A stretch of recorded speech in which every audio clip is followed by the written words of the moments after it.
going to be putting LED lights in the corner cupboard. They come on a strip.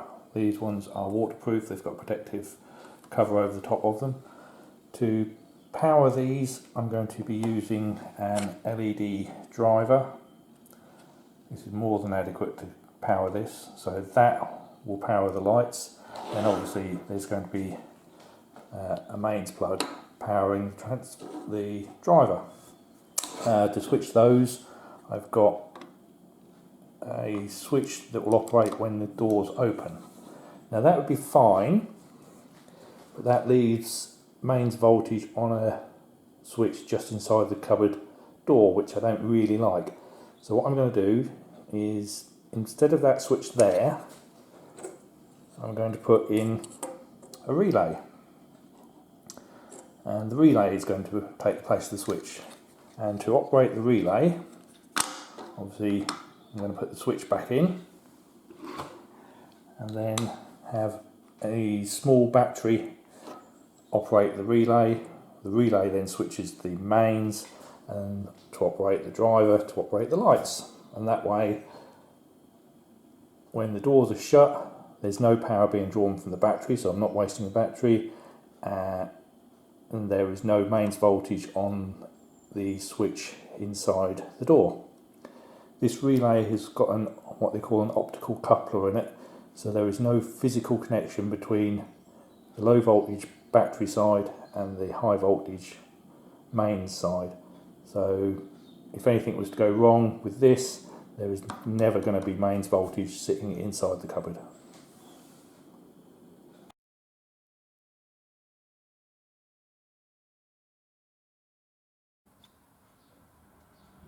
I've wired the components up, as you can see, battery pack, relay and the LED driver. And cables here is the mains coming in, this is going to the LED lights, and this has come from the switches. So this is above the cupboard. I've got the mains point that I put in here for that, and the lights and holes for the switches. Inside the cupboard is the two switches operated by the doors, and then down each side we have this strip of LEDs.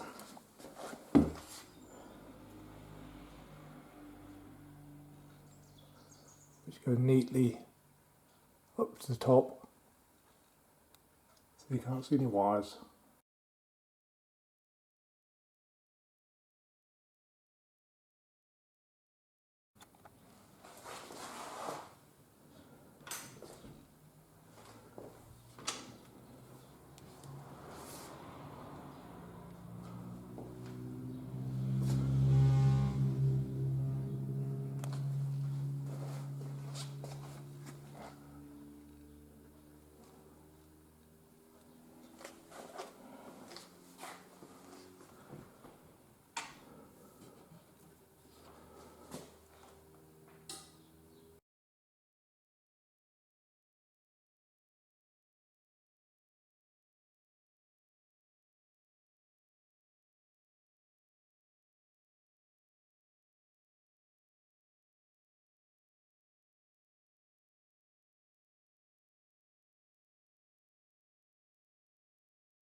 Went to the supermarket yesterday. They had a deal on fruit trees for just under €10 each, so we ended up buying 6. I also bought some strawberry plants, a raspberry cane and an olive tree. But we've got some trees in the garden, but they're not very healthy, so I'll try and save what I can, but I want to put a few more in. So we've got a couple of plums, pear, a couple of apples, and an apricot. No, it's peach. Got a peach one. The apricot wasn't very healthy, so. But yeah, so we're going to be planting those today. Planting done. I've kept them mostly in this corner of the garden. We've got an old apple tree there, which isn't the healthiest. There's my little olive tree, put in a pot for now.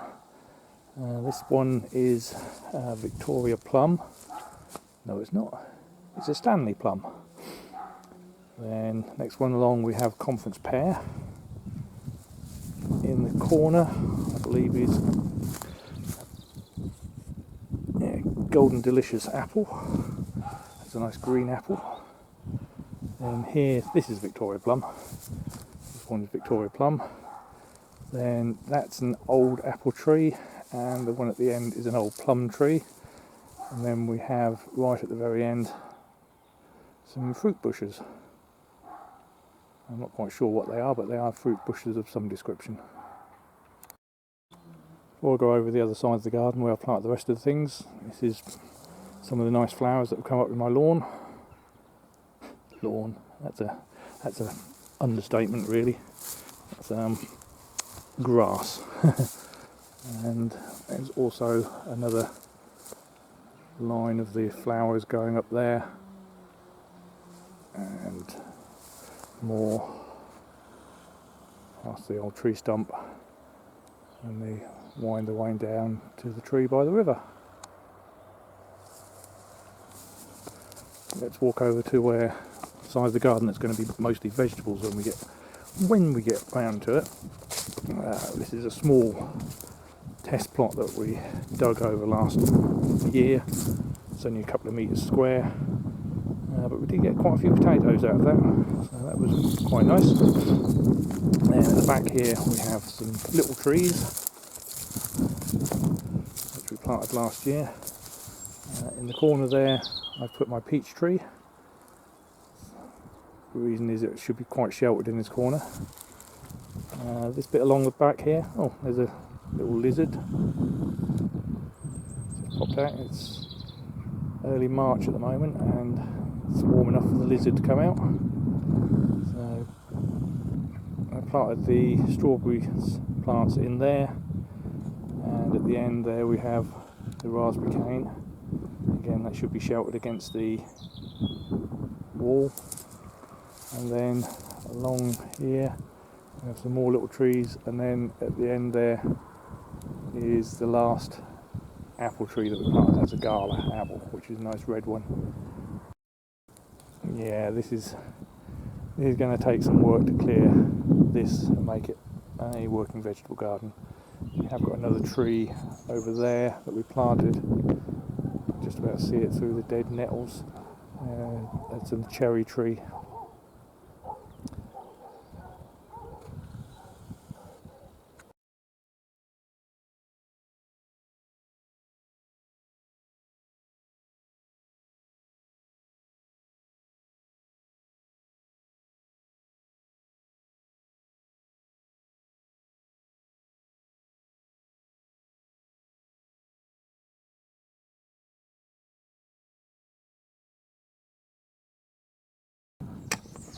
Back up on the scaffolding, and I'm going to be doing some repointing.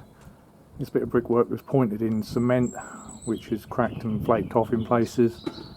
It's only 1/4 inch thick as well, so I've dug it out a lot deeper. It's probably about 20-25 mil thick deep now, and I'm going to be filling the pointing back in with lime render instead of cement, which is what it should be. Let's give it a go.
Well, it's going on fairly okay.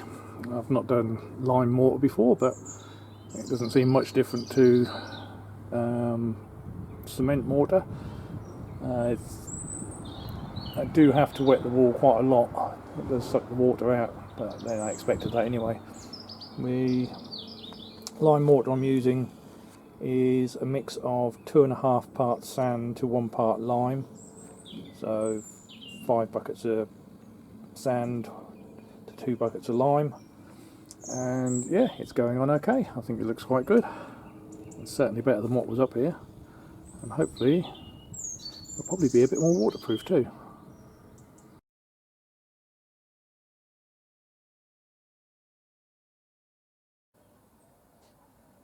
This is the first floor window. The RSJ above the window is corroded the same as it was above the bedroom window on the next floor up.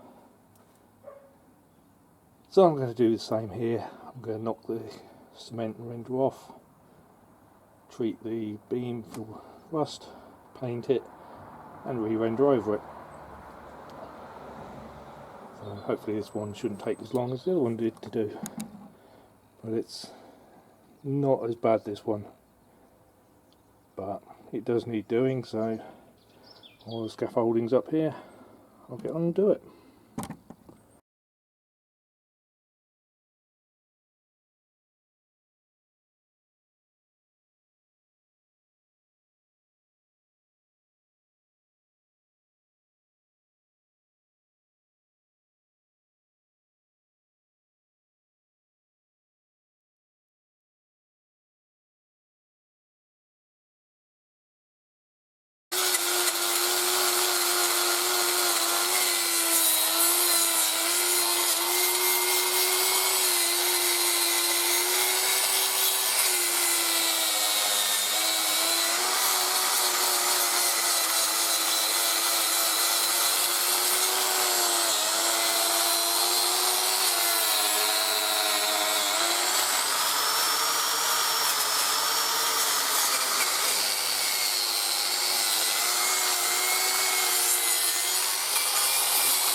This is just easy to apply, it's just painting it on.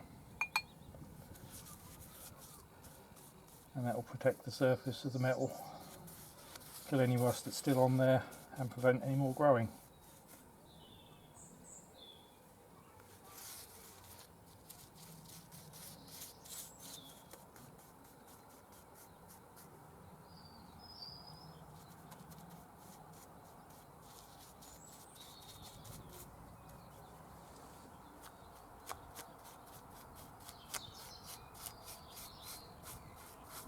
I'll give this 24 hours to dry and then I'll coat it in some metal paint, a bit like hammerite, and a bit of belt and braces really to stop this rusting.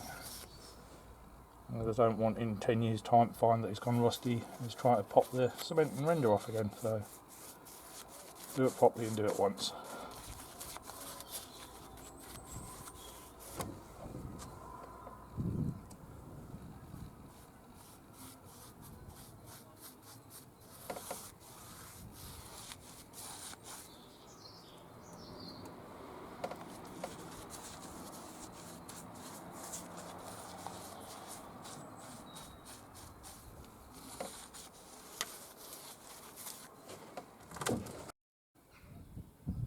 And there we go, that's the beam all now treated for the rust.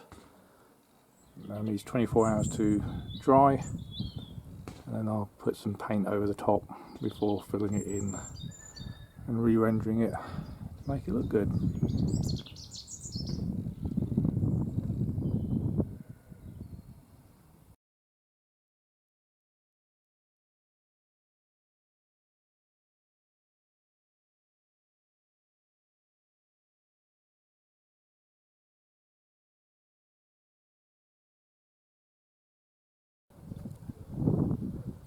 This was rendered yesterday, so it's had overnight to dry out. And I don't think it looks too bad.